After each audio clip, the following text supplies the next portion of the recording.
नमस्कार, मैं विनोद चाहर जीएसबीटी क्लासेज में आपका स्वागत करता हूं। हम लोक देवताओं के बारे में पढ़ रहे थे, लोक देवताओं के बारे में अध्ययन कर रहे थे और आज हम जिन लोक देवताओं की बात करेंगे उनमें सबसे पहले हम बात करते हैं हरिराम बाबा। सबसे पहले हम बात करते हैं हरिराम बाबा, या इन्हें ही कहा जाता है हीरामल बाबा। इन्हें ही क्या कहा जाता है? इन्हें ही कहा जाता है हीरामल। तो हरिराम बाबा या हीरामल के बारे में बात करते हैं। तो देखिए, जब बात करें इनके जन्म की, सबसे पहले बात करते हैं जन्म की। हीरामल बाबा या हरिराम बाबा है, इनके जन्म की बात करते हैं तो इनका जन्म विक्रम संवत, इनका जन्म है विक्रम संवत 1959 में हुआ था। विक्रम संवत 1959 में हरिराम बाबा या हीरामल बाबा का जन्म हुआ था। ये ब्राह्मण थे। क्या थे? ब्राह्मण थे। ब्राह्मण, दाइमा ब्राह्मण। कौन से ब्राह्मण? दाइमा ब्राह्मण थे। ये दाइमा ब्राह्मण थे। इनके पिताजी का नाम, इनके पिताजी के नाम की बात करें तो पिताजी का नाम था राम नारायण। पिताजी का नाम था राम नारायण। और माता के नाम की बात करें तो माता का नाम था चंदनी देवी। माता का क्या नाम था? माता का नाम था चंदनी देवी। इनका जो जन्म स्थान है वो जन्म स्थान है झोरड़ा नामक गांव। जन्म स्थान है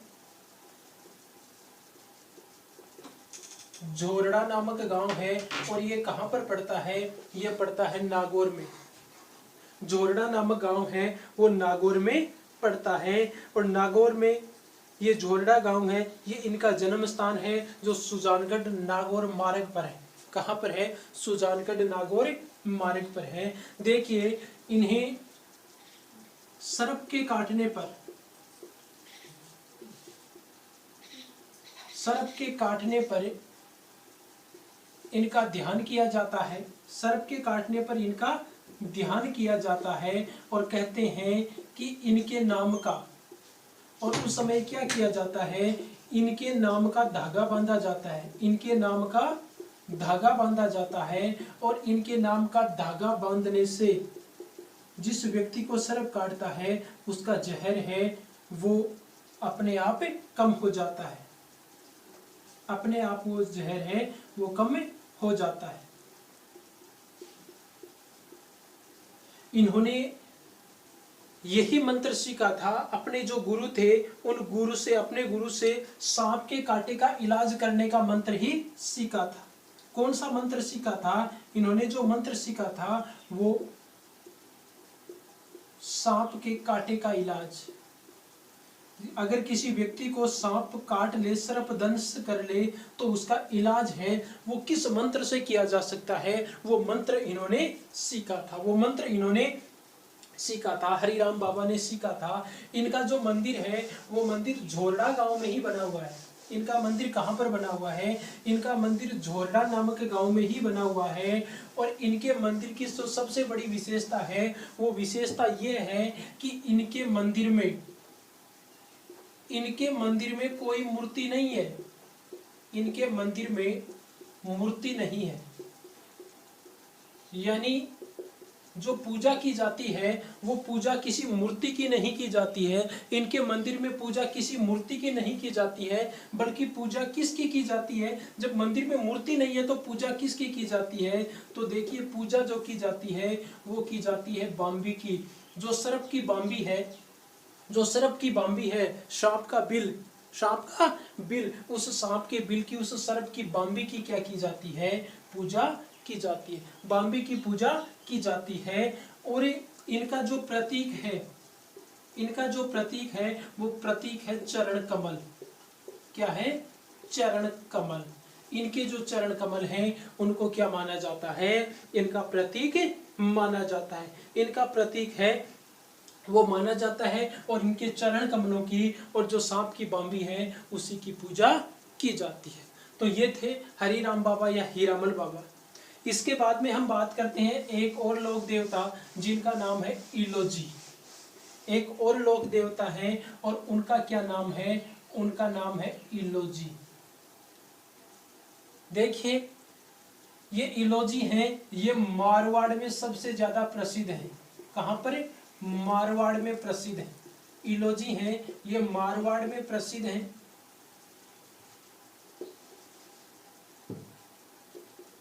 और किस नाम से? छेड़छाड़ के देवता।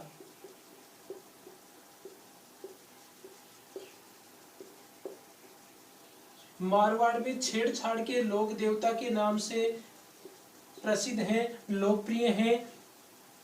मारवाड़ में सबसे ज्यादा प्रसिद्ध हैं और किस रूप में? छेड़छाड़ के देवता, छेड़छाड़ के एक अनोखे विचित्र देवता के रूप में ये प्रसिद्ध हैं। और देखिए इनमें सबसे ज्यादा इनको जो मानते हैं वो एक जाति है जो इनको सबसे ज्यादा मानती है, सबसे ज्यादा इनकी पूजा करती है, और वो जाति है गाछी जाति। वो कौन सी जाति है? गाछी। जो गाछी जाति या जो गाछी संप्रदाय है, उस गाछी संप्रदाय के जो लोग हैं वो इनकी सबसे ज्यादा मान्यता रखते हैं। उनमें सबसे ज्यादा इनकी मान्यता है किसकी? इलोजी की। ये जो इलोजी हैं, ये इलोजी, इनकी पूजा सबसे अधिक कौन करते हैं? तो देखो एक तो जो गृहस्थ जीवन, जो नव दंपति हैं, वो गृहस्थ जीवन की सुख समृद्धि, गृहस्थ जीवन की सुख समृद्धि की कामना के लिए क्या करते हैं? इनकी पूजा करते हैं। सुख समृद्धि की कामना के लिए इनकी पूजा करते हैं। एक जो बांझ स्त्रियां हैं,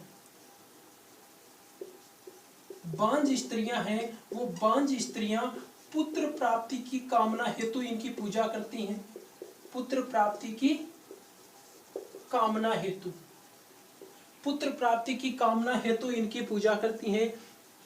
इनके साथ ही जो अविवाहित होते हैं,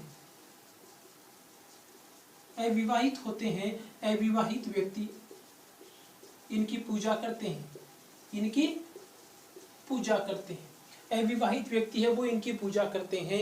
विवाह की कामना के लिए क्या करते हैं? इनकी पूजा करते हैं। अब ये इस प्रकार से क्यों, कैसी स्थिति थी, क्या कारण था जो इनको इस रूप में पूजा जाता है? तो देखिए इसके पीछे का घटनाक्रम ये इनकी सबसे बड़ी विशेषता है कि ये स्वयं जीवन भर कुंवारे रहे थे, जीवन भर कुंवारे रहे, स्वयं जीवन भर कुंवारे रहे। उसके बावजूद ये जो लोग हैं ये इनकी पूजा करते हैं और अविवाहित व्यक्ति इनकी पूजा करते हैं। स्वयं कुंवारे रहने के बावजूद इनकी पूजा की जाती है। देखिए इनके पीछे ये इलोजी थे कौन, क्यों पूजा जाता है इनको, ये मान्यता क्यों चली? तो ये जो इलोजी हैं, ये जो हिरण्यकश्यप है, हिरण्यकश्यप, हिरण्यकश्यप हैं, इन हिरण्यकश्यप के बहनोई थे, हिरण्यकश्यप के बहनोई थे। यानी हम कह सकते हैं कि हिरण्यकश्यप की जो बहन थी, हिरण्यकश्यप की बहन थी जिसका नाम था होलिका, इस होलिका के पति थे। होलिका के कौन थे? पति थे। इलोजी है वो हिरण्यकश्यप की बहन होलिका के पति थे, यानी कह सकते हैं हिरण्यकश्यप के बहनोई थे। इनकी शादी है वो होलिका से होनी थी।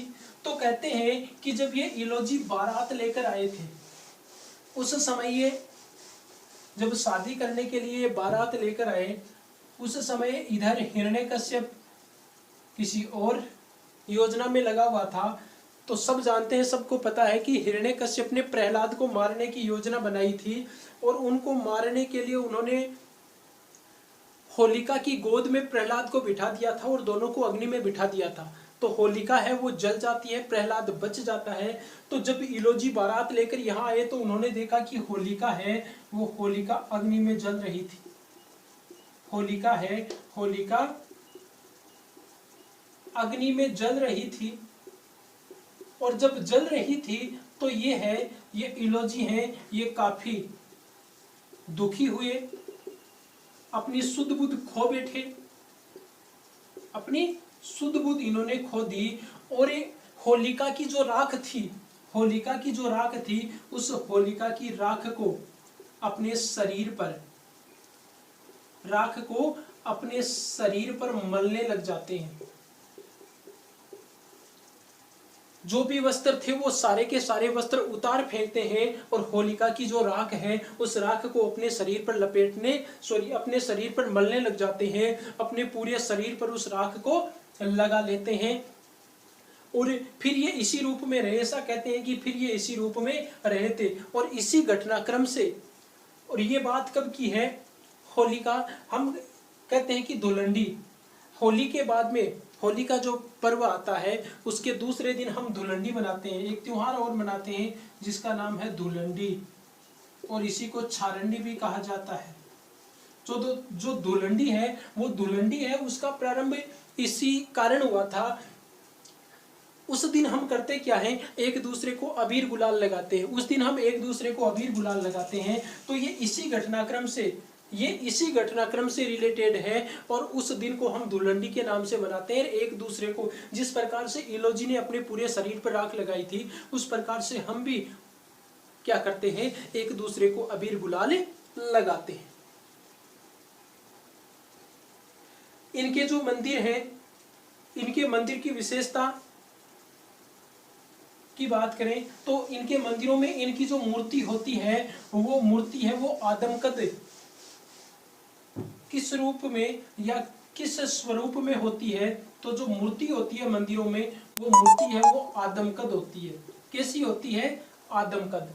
आदमकद का मतलब ये है कि बड़े रूप में इनकी मूर्ति लगी है। और ये मूर्ति है, इसकी एक और विशेषता है कि इनकी मूर्ति है वो किस अवस्था में होती है, नग्न अवस्था में। किस अवस्था में होती है, नग्न अवस्था में। तो ये थे इलोजी। अब हम एक और लोक देवता, और हम कहें तो दो लोक देवताओं के बारे में एक साथ चर्चा करते हैं, और वो हैं डूंगजी और जवाहर जी। डूंगजी, जवाहर जी। ये डूंगजी और जवाहर जी, इनकी बात करें तो ये क्रांतिकारी भी थे। क्या थे, क्रांतिकारी। क्रांतिकारियों में भी इनको सम्मिलित किया जाता है, और साथ ही साथ लोक देवताओं में भी। वैसे थे क्रांतिकारी, लेकिन लोक देवताओं में भी इनको गिना जाता है, लोक देवता के रूप में भी इनको पूजा जाता है। इसके पीछे कारण था कि इनका जो कार्य है वो कार्य, इन्होंने इस प्रकार का कार्य किया था जिसके कारण लोगों में ये आस्था का केंद्र बन गए, क्योंकि ये गरीबों की हमेशा सहायता किया करते थे। इनकी विशेषता ये थी कि ये क्या करते थे, हमेशा गरीबों की सहायता करते थे। गरीबों की सहायता करते, यानी अमीरों से ये धन लूटते थे। अमीरों से धन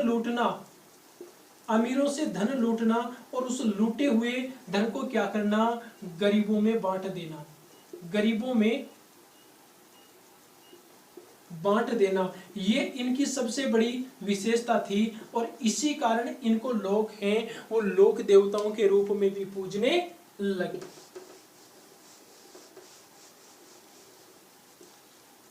तो देखिए,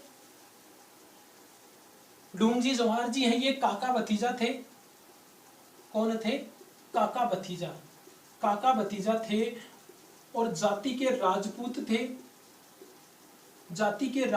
थे। और राजपूतों में वंश था इनका कछवाहा वंश। कौन सा, कछवाहा वंश।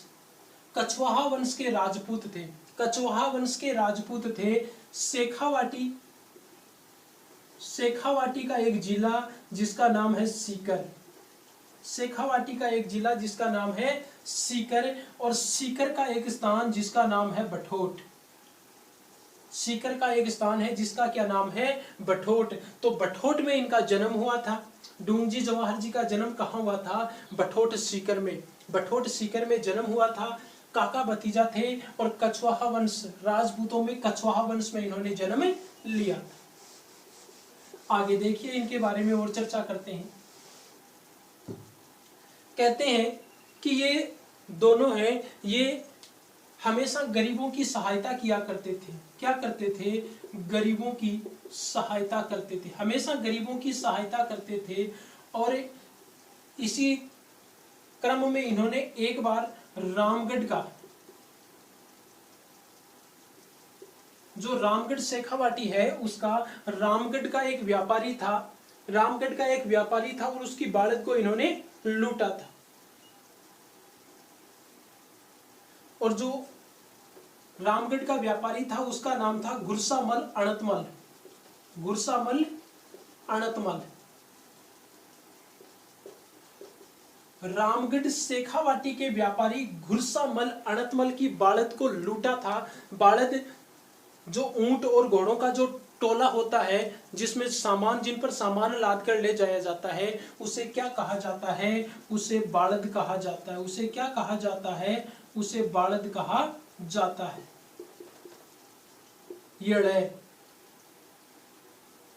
ये इस प्रकार से लिखा जाता है। उसे क्या कहा जाता है? या आप इसको इस प्रकार से भी लिख सकते हैं।